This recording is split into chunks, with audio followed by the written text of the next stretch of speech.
recording? Yes. Very good. So obviously I'm out of the office.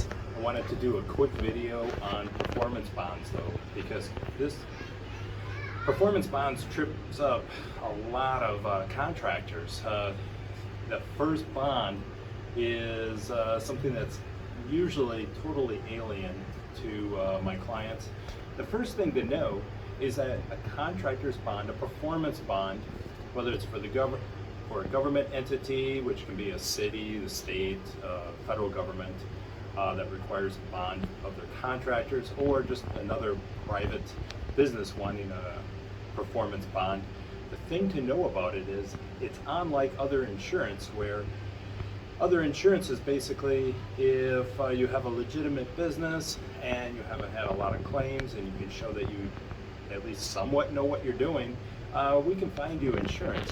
However, performance bonds and bid bonds are more akin to getting a line of credit at the bank. Matter of fact, it's very similar, and it's a very similar process. Depending, and as you might imagine, based on that knowledge,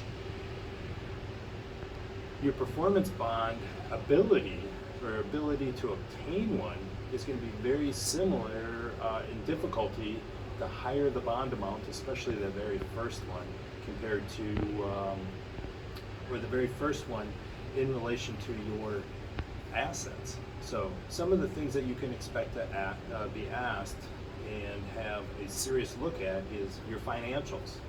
Are your financials up to date? Do you have audited by a CPA balance sheet profit and loss for the last 3 years? If not, that can be a real problem. Your personal credit history. So most small businesses and most contractors, especially in the $100,000 to $500,000 contract award size, and subsequently, obviously, the same bond amount, they're going to be taking a very hard look at your personal credit. If you've gone bankrupt multiple times in the last 10 years, that would be a real problem. Or if your FICO score is really low. The carriers, while they use and they don't use a FICO score, often an insurance score is what's used, but it's so similar that you should just really consider it a FICO score. So your history with your bank is going to be important, payment histories and things of that nature. So you can expect to look at your personal credit and also your business credit. If you were a contractor that was struggling, especially through COVID, and maybe some checks weren't honored that were written out, and that would be an issue. If your credit is good and solid, and your business credit is good and solid, and you have a few years of operation, well, then you can expect a relatively smooth process.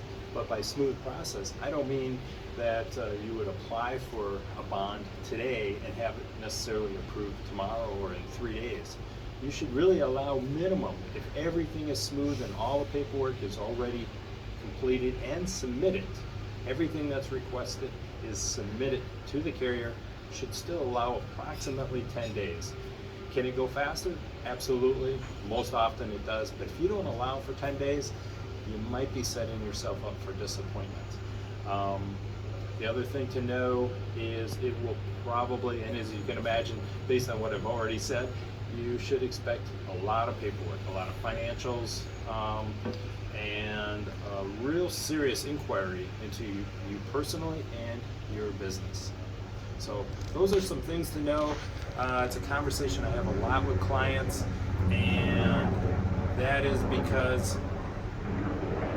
it usually is a very foreign type of process and procedure. And that's as you can hear that in the background, I'm in Orlando at a resort on vacation with my family, and there happens to be a helicopter, I'll call it an airport, it's kind of like a mini airport for tourists, tourist views of helicopters. Not something I really enjoyed, but it's kind of interesting.